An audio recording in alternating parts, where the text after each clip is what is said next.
Hi guys, मेरा नाम है साहिल खन्ना और स्वागत है आपका इस सीरीज के 15th एपिसोड के अंदर। आज हम बात करेंगे शार्क टैंक के सीजन 2 के 15th एपिसोड के बारे में। कौन सी स्टार्टअप्स आई और उनसे हम क्या सीख सकते हैं। बहुत मजा आने वाला है, एंड तक देखना।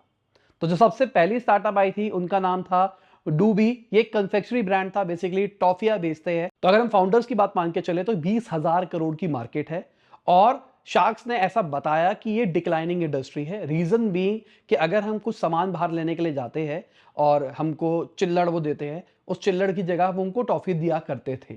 पर आज के टाइम पे यूपीआई इतना ज्यादा आ गया है, इंटरनेट पेनिट्रेशन इतना ज्यादा हो गया है कि वो चिल्लड़ का बिजनेस ऑलमोस्ट खत्म सा हो गया है। तो इसके चक्कर में ये इंडस्ट्री घट रही है। अगर मैं फाउंडर्स की बात मान के चलूं तो उन्होंने कहा हाँ बिल्कुल ऐसा हुआ है। उन्होंने बताया कि 50% से ज्यादा इंडस्ट्री घटी है। अब शार्क्स डर गए, उन्होंने कहा भाई ये डिक्लाइनिंग इंडस्ट्री है, ये रिस्की इंडस्ट्री है। पर यहाँ पे अमित ने एक बहुत बढ़िया पॉइंट ऐड किया कि ये डिक्लाइनिंग इंडस्ट्री नहीं है, जिसको टॉफी लेनी है वो लेगा। और बिल्कुल जेन्युइन बात है कि जिनको लेना है वो लेते हैं। वो इस चीज का वेट नहीं करते कि 2 रुपए 1 रुपया। मतलब नॉर्मली जब मैं छोटा हुआ करता था उस टाइम पे तो चिल्लर इंडस्ट्री नहीं थी ना। जब मैं छोटा हुआ करता था हम तो टॉफियां लेते थे, महालैक्टो लेते थे, महालैक्टो। खाइए किसी ने। अगर इनके लास्ट मंथ की सेल की बात करके चले वो 32 लाख की थी। तो अच्छे तरीके से ग्रो कर रहे हैं। 4 करोड़, बेसिकली नया बिजनेस शुरू किया था, अभी तक 4 करोड़ टोटल इन्होंने कमाए थे। पर धीरे धीरे बहुत तेजी से ग्रो कर रहे थे। इन्होंने अपना डिस्ट्रीब्यूशन नेटवर्क अच्छे लेवल पे बना लिया था। अगर हम बात करके चले 2021 में स्टार्ट हुए थे, 9 लाख से ज्यादा पैकेट बेच चुके हैं और 50,000 से ज्यादा ऑफलाइन स्टोर्स में 9 स्टेट से ज्यादा अवेलेबल है।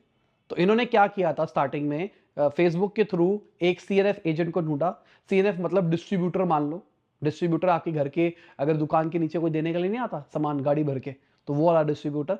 तो ये डिस्ट्रीब्यूटर देते हैं, फिर वो आगे देता है। तो नॉर्मली ये अलग अलग लेवल के डिस्ट्रीब्यूशन होते हैं। एक होता है 1 डिग्री, 2 डिग्री, 3 डिग्री। तो एक तो हुआ जैसे कि मेरा ऑनलाइन स्टोर है, आपने डायरेक्टली ले लिया, तो ये कोई डिस्ट्रीब्यूशन लेवल नहीं है इसके अंदर। तो ये 1 डिग्री हुआ। 2 के अंदर मैंने एक बंदा और डाल दिया बीच में, तो एक डिस्ट्रीब्यूटर है, वो मुझसे लेगा, फिर वो आपको देगा। तो डिस्ट्रीब्यूटर आएगा तो मुझे उसको मार्जिन देना पड़ेगा। 3 डिग्री के अंदर एक डिस्ट्रीब्यूटर है, उसने एक सब डिस्ट्रीब्यूटर बना रखा है, उसके बाद में वो आप तक पहुंच रहा है, या फिर डिस्ट्रीब्यूटर से रिटेलर पे पहुंच रहा है, उसके बाद आप में पहुंच रहा है।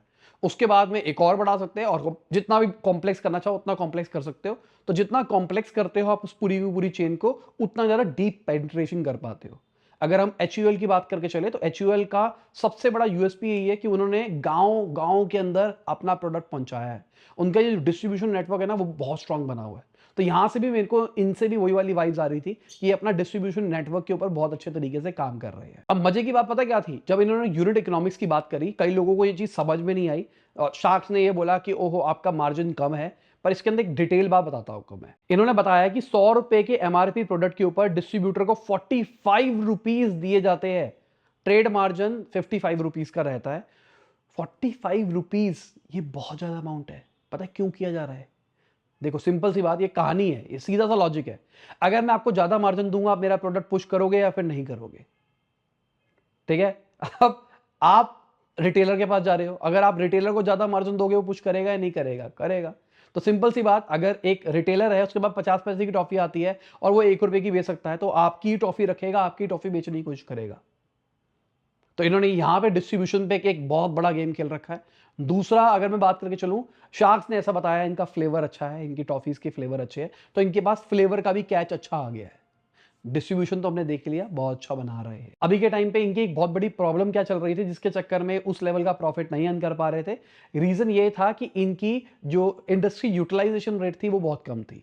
जो इनके पास कैपेसिटी थी वो थी 10 टन पर डे की, पर ये 1.5 से 2 टन अ डे ही बना पा रहे थे। मतलब 15 से 20% का यूटिलाइजेशन रेट हो गया, जो कि बहुत कम है। तो यहां पे शार्क्स ने एडवाइस किया कि आप किसी और का माल क्यों नहीं बनाते, यहाँ पे आपका यूटिलाइजेशन पूरा हो जाएगा। उन्होंने कहा नहीं भाई हमको नहीं करना, उसमें पूरा एसओपी बनाना पड़ेगा, बहुत सारी टेंशन हो सकती है, क्वालिटी कंट्रोल खराब हो सकता है। तो ये पूरी कहानी समझ के आपको बिजनेस में तो दम समझ में आ गया होगा, क्योंकि सिंपल सी बात, शार्क टैंक में वो सारी चीजें बताई नहीं जाती जो मैं आपको बता रहा हूँ। तो शार्क्स को ये वाली बातें पता होती है कि इनका कितना स्ट्रांग है, क्या हो सकता है, क्या नहीं हो सकता। तो फाइनली अमित ने इनको ऑफर दिया, डील क्लोज हुई 72 लाख रुपीज फॉर 11.08 करोड़ की वैल्यूएशन। 36 करोड़ की वैल्यूएशन के ऊपर ये आए थे, पर इतनी वैल्यूएशन इनको मिली। अब देखा जाए रन रेट के हिसाब से मोटा मोटी 4-4.5 करोड़ के आसपास का इनका बन रहा है। तो इनको 2x 2.5x का मल्टीपल मिल गया। तो चलो सेकंड स्टार्टअप के बारे में बात करते हैं। जो अगली स्टार्टअप थी उनका नाम था फास्ट बीटल। तो बेसिकली ये लॉजिस्टिक कंपनी थी जो कि जम्मू एंड कश्मीर के अंदर ऑपरेट कर रही थी। इनकी यूएसपी थी कि इनको उस टाइप के टेरेन्स के अंदर काम करने में एक्सपीरियंस है। इनको पता है पहाड़ों के अंदर कैसे डिलीवरी की जाती है, लास्ट माइल लॉजिस्टिक किस तरीके से पूरा पूरा परफॉर्म किया जाता है। इन्होंने एक बहुत बड़ा एग्जाम्पल रखा था कि जियो ने इनसे काम कराया और जियो को इतना अच्छा लगा इनका काम, जियो ने कहा कि पूरा जम्मू एंड कश्मीर तुम ही संभाल लो। इनकी आस 90 लाख की थी 30 करोड़ की वैल्यूएशन के ऊपर, और एट लास्ट इनको 90 लाख रुपए मिले 12 करोड़ की वैल्यूएशन के ऊपर। तो अब सिंपल सा आपको लगेगा इतने ज्यादा डिल्यूट क्यों हो गया, थोड़ा सा बिजनेस को समझते हैं। तो इन्होंने शार्क टैंक पे आने से पहले भी राउंड रेस कर रखे थे। पहला राउंड 3 करोड़ का था, उसके बाद 6 करोड़ का था। 10% इन्होंने अपने ईसॉप में दे रखे थे, जहां पे 6.5% एक एम्प्लॉय को दे रखे थे, जो कि बहुत अच्छे लेवल का था इनके हिसाब से, पर इनके पास पैसा नहीं था उसको देने के लिए। जो इनकी प्रोजेक्टेड सेल थी वो थी 3 करोड़ की, और बर्न था 10 लाख रुपए का। 3 करोड़ सेल के ऊपर 10 लाख का लॉस होना है। ये लॉस नहीं बोलते ना, बर्न बोलते हैं। ये भी एक टेक्निकल चीज है। तो अगर हम मल्टीपल लेवल के ऊपर बात करके चले तो इनको 4x का मल्टीपल मिला है इनके रेवेन्यू के हिसाब से, जो कि ठीक ठाक था मेरे हिसाब से, क्योंकि इनके पास में यूएसपी भी थी। आज अगर आप बोलो लॉस मेकिंग कंपनी है, ऐसा है वैसा है, लॉस मेकिंग कंपनी तो बहुत सारी है ना, ऐसा तो कुछ है नहीं कि ये लॉस है। तो और लॉस भी कोई बहुत बड़ा नहीं है जिस लेवल की ये प्रॉब्लम सॉल्व कर रहे हैं। तीसरी जो स्टार्टअप आई थी उनका नाम था पी फ्लो। तो ये इनको डॉक्टर्स ने स्टार्ट किया था, और ये एक स्पेसिफिक टेस्ट को बहुत स्मॉल स्केल के ऊपर लेके आ रहे थे। बेसिकली जिसके लिए आपको हॉस्पिटल जाना पड़ता है, बार बार चक्कर लगाने पड़ते हैं, वो चीज आप घर में कर पा रहे थे और बहुत ही कम प्राइस के अंदर। ये 60 लाख रुपए मांग रहे थे 60 करोड़ की वैल्यूएशन के ऊपर। अभी के टाइम पे जो इनका डिस्ट्रीब्यूशन नेटवर्क था वो था फ्रेंड्स एंड फैमिली। डॉक्टर थे तो अपने हॉस्पिटल, आसपास वाले जो दोस्तों के हॉस्पिटल है वहीं बेच रहे थे। पर फाइनली इनका प्लान ये था कि अपनी वेबसाइट पे बेचेंगे, साथ में हम मार्केट प्लेस पे भी इस प्रोडक्ट को बेचेंगे। मजे की बात पता क्या थी, ये कंपनी लिस्टेड थी। अब ये नहीं पता लगा एंड तक कि ये जो फंडिंग लेने के लिए आए थे लिस्टेड कंपनी के लेने आए थे, अलग के लेने के लिए आए थे। मुझे लगता है कि ये शायद दूसरी कंपनी बना के उसमें से निकालेंगे, पर इनकी कंपनी लिस्टेड थी फाउंडर की, और जो फाउंडर थे वो जीनियस टाइप्स थे, उनके पास में वर्ल्ड रिकॉर्ड भी थे। शार्क टैंक के अंदर उन्होंने बताया कि मेरी कंपनी की वैल्यूएशन 200 करोड़ की है, पर अभी मैंने जब चेक किया तो नंबर्स कुछ और निकल के आ रहे थे। मार्केट कैपिटलाइजेशन इनकी 126 करोड़ की थी, पर डरने वाली बात ये थी कि जो इनका पीई रेशियो था वो 57 का था। पीई रेशियो बहुत ज्यादा हो गया, 30 के आसपास होना चाहिए। तो मतलब हम कह सकते हैं ऑलमोस्ट ट्वाइस महंगी कंपनी है। तो अगर मार्केट खराब हुई तो ये घट सकती है। सबसे अच्छी चीज क्या थी, 74% के आसपास प्रमोटर्स इसकी इक्विटी ओन करते हैं, जो कि एक अच्छी चीज थी। शायद ये जो फाउंडर्स थे ये 30% ओन कर रहे थे। तो मतलब समझ लो मोटा मोटी 100 करोड़ की कंपनी 60 करोड़ के मालिक थे ये दोनों के दोनों। तो जो असली में पैसा था इनके पास में, हवाबाजी वाला सीन नहीं था। तो मेरा मानना है कि पैसे लेने के लिए आए थे, पैसे के लिए इनके पास टेंशन नहीं थी, ये मार्केटिंग के लिए आए थे। ये शार्क टैंक के ऊपर आए थे। पहली चीज, कोई ऐसा शार्क मिल जाए जो इनको मार्केटिंग में हेल्प कर पाए।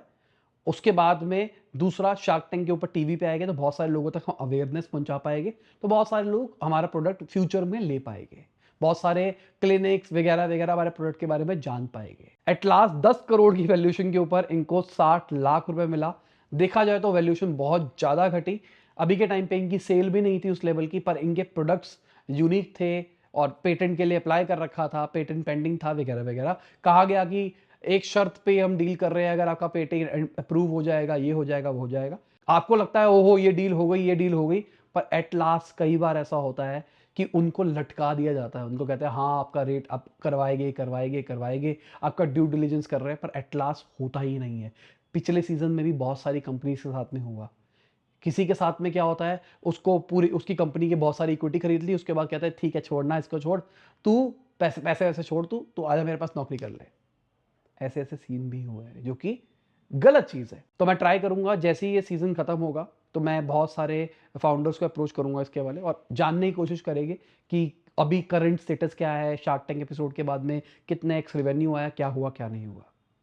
तो चलो इसी के साथ ये वीडियो खत्म होते ही उम्मीद करता हूं आपको मजा आया होगा। लाइक कर देना, शेयर कर देना, कमेंट बताना वीडियो कैसी लगी। बाय, गुड नाइट, शब, खुदा हाफिज, गुड मॉर्निंग, आफ्टरनून, जब भी वीडियो देख रहे हैं। जय हिंद, वंदे मातरम।